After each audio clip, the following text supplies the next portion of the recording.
সন্ধ্যা, আপনাদের সাথে আছি আমি লাইলা ফারহানা অরিন। প্রিয় দর্শক শ্রোতা, বিজয়ের মাসের এই সন্ধ্যায় সবাইকে স্বাগত জানাচ্ছি শুভ সন্ধ্যার আজকের আয়োজনে। শুভ সন্ধ্যায় আজ থাকছে আগামীকাল ঢাকায় এনটিভি হাইলাইটস এবং অভিনেত্রা অ্যালেন শুভ্রর সঙ্গে আলাপচারিতা। শুরুতেই আগামীকাল ঢাকায়।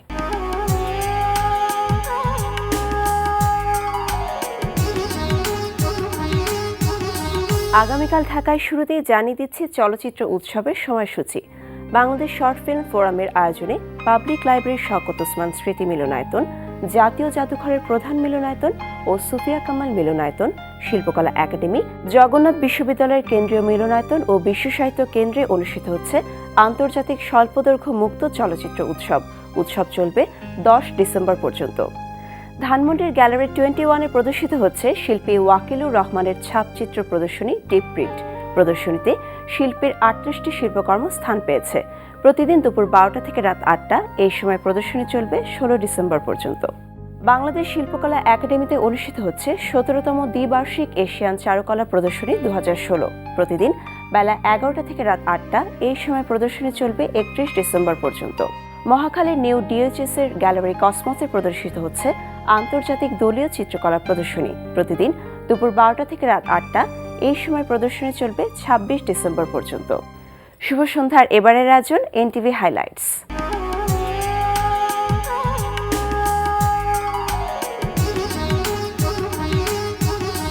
জানিয়ে দিচ্ছি কি থাকছে এনটিভি রাতের অনুষ্ঠান সূচিতে। সন্ধ্যা 6:45 থাকছে আলফ্রেড খোকনের প্রযোজনায় অনুষ্ঠান যত মধুর ভুলগুলি।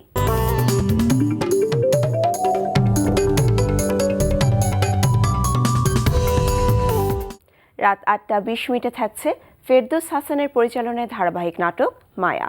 মানে আমার সাথে তোমার কি? না মানে ওদের ধারণা হয়তো আপনার সাথে আমার কিছু কিছু। গাড়ি চালাও। আপনার শেরপুর স্টেটে আমাকে একটু জায়গা বরাদ্দ দিন।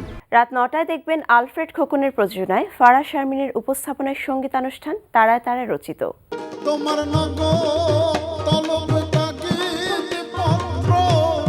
এসে পড়বে যাবে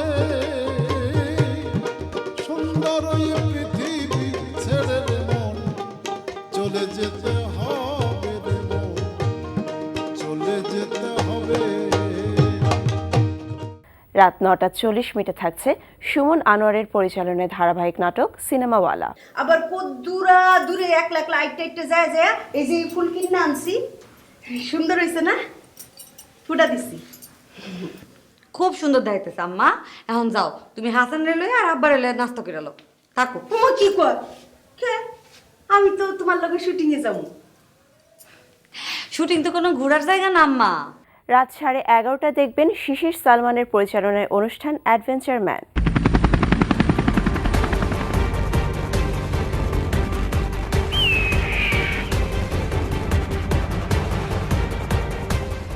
এই ছিল এনটিভি রাতের অনুষ্ঠান সূচি। এরপর আসছি আলাপচারিতায়।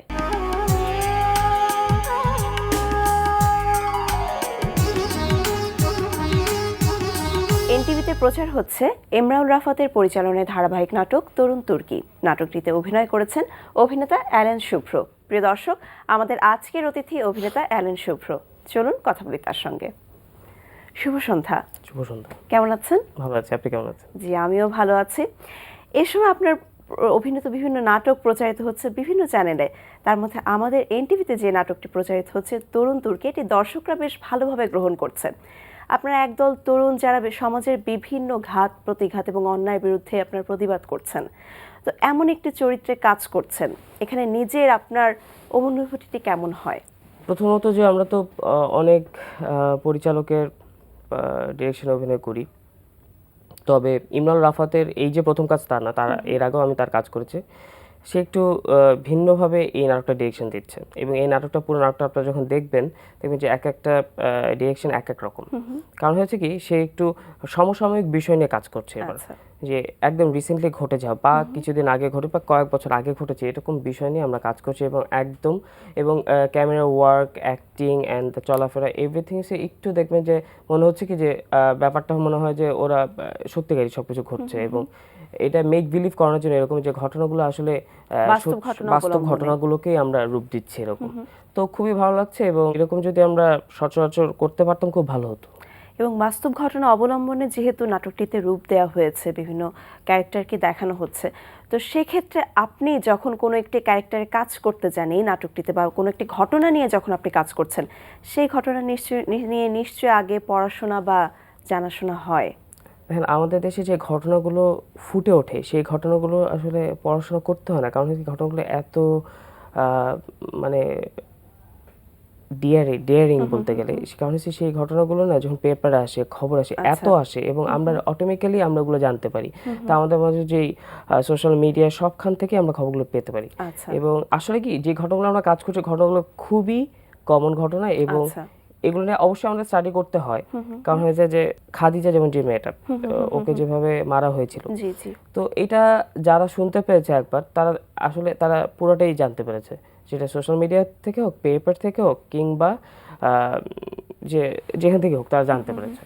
তো এরকম ঘটনায় আমরা কাজ করছি এবং অনেক ঘটনা যেগুলো আমরা জানতাম না, আচ্ছা। সেগুলো ইমরান রাফাত সে স্টাডি করেছে, পরে তার মাধ্যমে আমরা স্টাডি করছি যে আসলে অ্যালেন সে এই ঘটনাগুলো এই হয়েছিল এবং তারপরে যখন আমাদের নিজেদের যে অ্যাক্টিং এর প্রিপারেশন সেগুলো আমরা সেখান থেকে নিয়ে নিই যে আচ্ছা তারপরে এই হবে এই।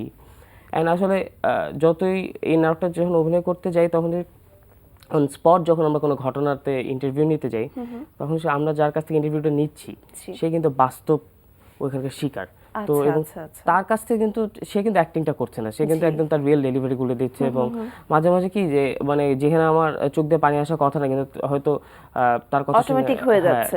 যখন আমি রিসেন্টলি গিয়েছিলাম হয়েছে আজিমপুর এতিমখানায়, তো ওইখানে যে একটা কত ছোট বাচ্চা অনেকে, তো আমি ওদের সাথে কথা বলছিলাম, তো হঠাৎ করে আমি ওদের জিজ্ঞাসা করছি যে তোমাদেরকে চকলেট খেতে ইচ্ছা করে নাকি, and they don't even know যে ওদেরকে কে দিয়ে গেছে, কত বছর বয়সে এসেছে এবং আমার সাথে তোমরা খেলনা কিনতে ইচ্ছে করলে, চকলেট কিনতে ইচ্ছে করলে কার কাছে চাও, ওদের চাওয়ার কোনো জায়গা নেই। আচ্ছা। এবং ওদের তো এই টাইপের অনেক বিষয় আছে। ভালো। তার মানে আসলে চরিত্রটিতে কাজ করতে যে আপনার নিজের মাঝেও অনেক রকম পরিবর্তন হচ্ছে। হ্যাঁ। এবং যেটি অভিনেতা হিসেবে নিজেকে পরিপূর্ণ অভিনেতা হিসেবে গড়ে তুলতে অনেক বেশি কার্যকরী। আপনি আগেও তো মঞ্চ নাটকে কাজ করেছেন, প্রাচ্যনাট্য দলের সাথে আপনি যুক্ত ছিলেন, এখন কি সময় বের করা হয়? এখন আমি সময় বের করতে পারছি না, তবে এই ব্যস্ততার কারণে, তবে এখন আমি দলে আছি, তবে আমি সময় বের করে ফেলবো। আচ্ছা। প্রাচ্যনাট্যের সাথে যখন আপনি কাজ করেছেন, মঞ্চে যখন আপনি অভিনয় করেছেন এবং এখন আপনি পর্দায় যখন অভিনয় করছেন অভিনয় নাটকের ক্ষেত্রে, সেক্ষেত্রে আপনার কাছে মূল পার্থক্যটা কোথায় মনে হয়? এই যে যেমন মনে করেন যে আমি যখন আপনার সাথে কথা বলি আমি কেমন যেন নার্ভাস থাকি, কারণ আপনি যখন আমার সামনে থাকেন তখন আপনার সাথে আমার আই কন্টাক্ট করতে হয়, মাঝে মাঝে আমি হারাই ফেলি, কারণ এরকম আপনার মতো যদি আরো 100 জন সামনে থাকে প্রবলেমটা এখানে। আর আমি একবার যা বলবো সেটা একবারই বলতে পারবো, সেখানে একবার বলতে আমি টিভিতে একবার না, আমি যত কিছু তত বলবো। এছাড়াও গোলাম সোহরাব দোদলের পরিচালনা আপনার আরও একটি নাটক প্রচারিত হচ্ছে, আমাদের সংসার। এটি তো পারিবারিক জীবনের কাহিনী নিয়ে, সেখানে আপনি সবার ছোট ছেলের ভূমিকা অভিনয় করছেন, সেই ক্যারেক্টারটি কেমন? ক্যারেক্টারটির নাম হচ্ছে আতিফ এবং চরিত্রটি খুবই মজার। আতিফ খুব থাকে না কিছু ফ্যামিলি যেটাতে ছোট ভাই এবং একটা ভাই এক এক রকম এবং বড় ভাই প্রত্যেকটা ক্যারেক্টারের একটা ইন্ডিভিজুয়াল স্টোরি আছে এবং স্টোরিগুলো, এবং আমার একটা স্টোরিটা হচ্ছে আমি থিয়েটার ওয়ার্কার অ্যান্ড পড়াশোনা করছি এবং আমাদের একটা অ্যাডাপ্টেড ভাই থাকে, ও আমার সাথে থাকে এবং আমাদের একটা মাত্র বোন। আর পুরা মানে হ্যাপেনিং একটা ফ্যামিলি, যে ফ্যামিলিতে প্রতিদিন কিছু না কিছু ঘটছে, হ্যাঁ, এবং উইয়ার্ড কিছু হচ্ছে, হ্যাঁ, এবং দোদুল ভাইয়ের স্ক্রিপ্টগুলো এত মজার যে আমি খুব এনজয় করি। যে হঠাৎ করে আমি শুনতে পেলাম যে আমার ছাগল নিয়ে হাটে যেতে হবে, আচ্ছা। তো আমি যে ছাগল নিয়ে আমি হাটে যাবো কেন, তো হচ্ছে যে আমার যে ছোট বোন ক্যারেক্টার করছে, ছোট বোন ক্যারেক্টারটা অভিনয় করছে নাদিয়া আপু। তো নাদিয়া আপুর হবু বরঠর এরকম একটা ক্যারেক্টার করছে বাবু ভাই, আমাদের সাইদ বাবু ভাই। তো বাবু ভাই আমার আইডিয়া দিয়েছে যে ছাগলের ব্যবসা খুব লাভজনক ব্যবসা। আচ্ছা। তো আমি ঠিক আছে তাহলে ছাগলের ব্যবসা করি, এবং ছাগলের দুধ খুব লাভজনক দুধ। তো আমি যে হাটে যাই ছাগল কিনবো, তো ছাগল কিনতে যাওয়ার আগে আমি আমার ফ্রেন্ড অভিনয় করছে যে চরিত্র হচ্ছে তানজিন তিশা, তো আচ্ছা। তিশাকে নিয়ে আমি যাই হয়েছে ছাগলের হাটে যাই, দুইটা ছাগল কিনি। এই দুইটা ছাগল থেকে আবার আশা যে এই 200 ছাগল হবে। আচ্ছা। এবং আমি খুব বড় সড়ো বিজনেস ম্যাগনেট হয়ে যাবো। এই দুইটা ছাগল আমি বাসায় নিয়ে আসি, বাসায় এনে পুরো আমি আমার চিলেকোঠায় নিয়ে যাই। চিলেকোঠায় নিয়ে যাওয়ার পর যেটা হয়, ওইখানে আবার ছাগলের হাটে আবার একটা মজার বিষয় ঘটে, যেটা হচ্ছে যে আমি আমার ফ্রেন্ড তিশার হাতে আমি ছাগল দুটো ধরে দেবো, আমি আসছি রিক্সা না কি করতে যাই, এর মধ্যে ও ছাগল দিয়ে দাঁড়ায় থাকে। তো ওর কাছে বিষয়টা খুব ইনসাল্টিং, এমন চারিদিকে অনেক ময়লা, এটা গরুর হাটে যেরকম থাকে। তো অনেক ওয়েট ঘটে, এবং আমরা থিয়েটার থেকে আমরা যাই হয়েছে এই ঢাকার বাইরে একটা অঞ্চল, যেখানে একটা লোক যাত্রা করতো, সে এখন তো যাত্রা কেউ দেখে না। তো সেই লোকটা খুব অভিমান তার, যে কেন মানে যাত্রা বন্ধ হয়ে গেছে, এবং তার যাত্রার প্রতি যে ভালোবাসা সেটা, এবং সে যাত্রা বিষয়ে কোনো ধরনের কথা বলতে চায় না। তো আমি, তিশা, তারপর হচ্ছে আরও একজন ক্যারেক্টার যেটা আমাদের আনোয়ার ভাই, তো আমরা তিনজন যে ওনার সাথে কথা বলার পর আমরা ওইখানে আবার যাত্রার একটা ক্যারেক্টার প্লে করি। আচ্ছা। সো আমি কখনো যাত্রা ক্যারেক্টার প্লে করিনি, এবং স্ক্রিপ্টগুলো ওরকম করা ছিল, খুব ভালো হয়েছে। এটা খুব সামনে অনের হবে এটা। আচ্ছা, এই নাটকের শুটিং কোথায় চলছে? এর আগে শুটিং হচ্ছে আপনার উত্তরা নীলাঞ্জনা হাউসে। এছাড়া কিছু কিছু পার্ট হয় আমাদের পুরান ঢাকার একটি বেঙ্গল হাউসে, এবং মানিকগঞ্জ, পুবাইল, ঢাকার আশেপাশে। এই নাটকে আপনার সহশিল্পী হিসেবে যারা অভিনয় করেছেন, আপনার বাবার চরিত্রে যেখানে আছেন আবুল হায়াত, মার চরিত্রে দিলারা জামান, আবার আপনার বান্ধবী বা ফ্রেন্ডের চরিত্রে আছেন তিশা। তো এই যে দুই প্রজন্মের সাথে কাজ করছেন, এক্ষেত্রে আপনার কাছে কি মনে হয় একজন অভিনেতা হিসেবে এই যে একটি পারস্পরিক সম্পর্ক বা সহযোগিতা, সেটি কতটা গুরুত্বপূর্ণ? অবশ্যই অনেক গুরুত্বপূর্ণ, কারণ আমরা যখন সেটে থাকি, তো আমার বান্ধবীর চরিত্র তার সাথে আমার যেরকম একটা সম্পর্ক, ঠিক তার অন্যরকম একটা সম্পর্ক হচ্ছে হায়াত আঙ্কেলের সাথে। তো এবং হায়াত আঙ্কেল একজন পরম শ্রদ্ধেয় একজন ব্যক্তি, এবং ওনার সাথে যখন সেটে থাকি, যত পারি ওনার সাথে গল্প করি, এবং গল্প মাধ্যমে অনেক কিছু জানা যায়। এবং কোন একটা কম্বাইন্ড সিন যখন করতে যাই আমরা, তখন হচ্ছে দেখা গিয়েছে যে পুরো কম্বাইন্ড সিনের মধ্যে 13 জন আর্টিস্ট আমরা, এবং এর মধ্যে আমি সব থেকে জুনিয়র। তাদের প্রত্যেকটা steps and delivery and the way they talk, the way they sit, the appearance, everything আমি আসলে তাকে দেখি। আমি ভেরি গুড অবজারভার। আমি যে কোনো জায়গায় গেলে খুব আমি নর্মালি খুব কম বলি, কিন্তু আমি দেখি, অবজার্ভ করেন। হ্যাঁ, আমার ভালো লাগে মানুষের বিভিন্ন মানুষ বিভিন্নভাবে কথা বলে। অভিনয় জগতে যখন আপনি আসলেন, একদম প্রথমে যখন শুটা ছিল, আপনার পেছনে অনুপ্রেরণা হিসেবে কে কাজ করেছেন? অনুপ্রেরণা হিসেবে কাজ করেছে মঞ্চ নাটক, বিভিন্ন দলের নাটক দেখতাম, অ্যান্ড কোনো স্টেজে কেউ যদি খুব ভালো অভিনয় করে, সেইটাই আসলে প্রধান ইন্সপিরেশন।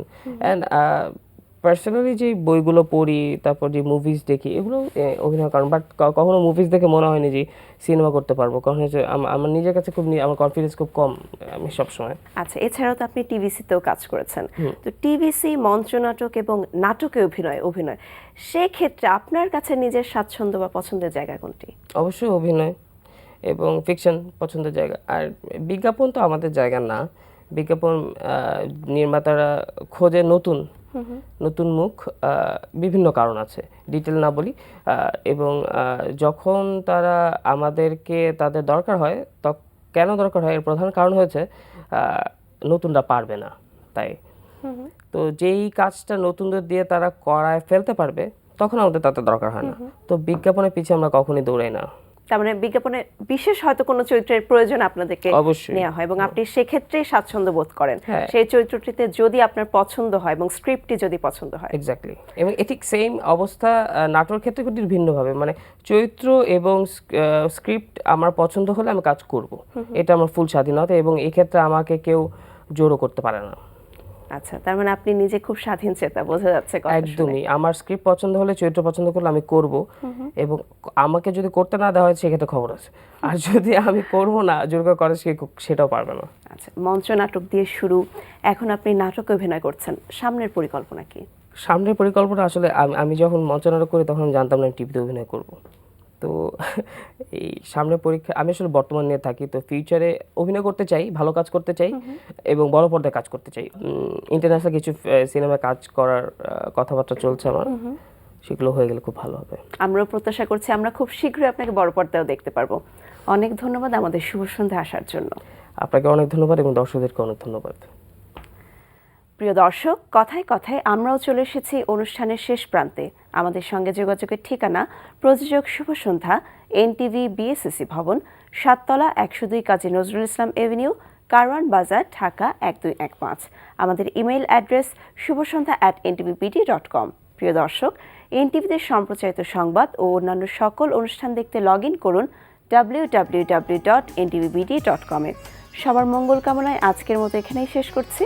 শুভ সন্ধ্যা।